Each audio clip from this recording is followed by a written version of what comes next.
আজকে সকাল সকাল এত পরিমাণ রোদ উঠেছে যে সকাল ৭টায় মনে হচ্ছিল যে দুপুর ১২টা। তো এখন বাজে হচ্ছে সকাল ৭টা।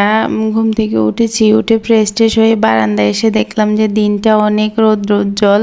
তো ভাবলাম যে একটু ভিডিও করি। তো আমার বাসাটা যেখানে, সেখানে এত বেশি গ্যাদারিং নেই, নিরিবিলি পরিবেশ, চারপাশে গাছপালা। ঢাকা শহরের মধ্যে থেকেও এমন পরিবেশে থাকার মজাই আসলে অন্যরকম। আজকে আমার হাজব্যান্ড ওর ফ্রেন্ডদের সাথে ট্যুরে যাবে, তো সে এখন বাজার করতে গিয়েছে। এরই মাঝে আমি ওর ব্যাগটা গুছিয়ে দিচ্ছি। তো কখন কি পরবে বা কোনটার সাথে কোনটা পরবে এগুলো আমি সব রেডি করে দিচ্ছিলাম। রেডি করে ওর ব্যাগটা গুছিয়ে দিব। এটা হচ্ছে ব্যাচেলর ট্যুর। তো ওরা আজকে রাতেই যেহেতু যাবে, তো আমি দিনের বেলায় ওর ব্যাগটা গুছিয়ে রাখছি। জামা কাপড়গুলো গুছানোর পরে আমি আবার এক্সট্রা একটা পলিথিন দিয়ে রাখছি। যদি ভেজা কোনো জামা কাপড় থাকে তাহলে এই পলিথিনে করে ব্যাগে নিয়ে নিতে পারবে, তা না হলে অন্যগুলো ভিজে যাবে। এরই মাঝে সে বাজার নিয়ে চলে এসেছে। তো আজকে শুধু মাংসের বাজার করেছে। ফ্রিজে যেহেতু মাছ আছে সেজন্য মাছ আজকে আর কিনিনি। তো এখানে মুরগি এনেছে আর গরুর মাংস এনেছে। তো মুরগিগুলো খালা এসে কাটবে আর গরুর মাংসগুলো আমি এখন প্যাকেট করে ফেলবো। আমার বাসায় কিছু গেস্ট আসার আছে, তো সেজন্য এই মাংসটা একটু বেশি করেই নিয়ে এসেছে। এখানে প্রায়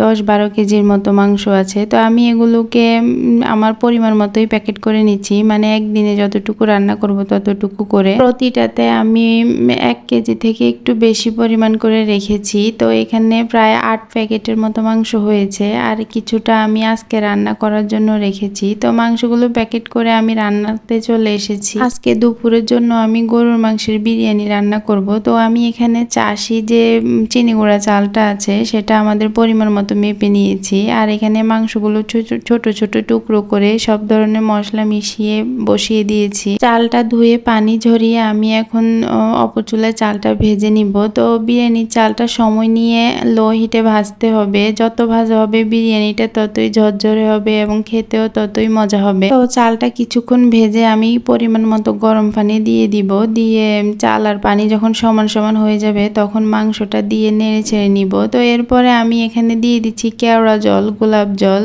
আর হচ্ছে বিরিয়ানি সেন্ট। এটা আপনারা যে কোনো সুপার শপে পেয়ে যাবেন। বিরিয়ানি সেন্টটা আবার বেশি ব্যবহার করা যাবে না, জাস্ট ১-২ ফোঁটা দিলেই এনাফ। এরপরে আমি এখানে দিয়ে দিচ্ছি আস্ত কিছু কাঁচামরিচ আর কয়েকটা আলু বোখারা দিয়ে এটাকে নেড়ে ছেড়ে এরপরে দিয়ে দিব ২ চামচ ঘি। ঘিটা দিলে বিরিয়ানির টেস্টটা আরো কয়েক গুণ বেড়ে যাবে। তো ঘি দিয়ে কিন্তু বিরিয়ানিটা আর বেশি নাড়াচাড়া করা যাবে না। আমি ২ চামচ ঘি দিয়ে এটাকে ঢাকনা দিয়ে রেখে দিব। তো ঢাকনা দিয়ে এরপর আমি এটাকে দমে বসিয়ে দিব। প্রায় আধা ঘন্টা থেকে ৪০ মিনিটের মতো দমে রেখে দিয়েছি। এরই মাঝে ২ বার নেড়ে দিয়েছিলাম। তো দেখুন আমার বিরিয়ানিটা কত ঝরঝরে হয়েছে। তো আজকে এই পর্যন্তই। সবাইকে অনেক ধন্যবাদ। আল্লাহ হাফেজ।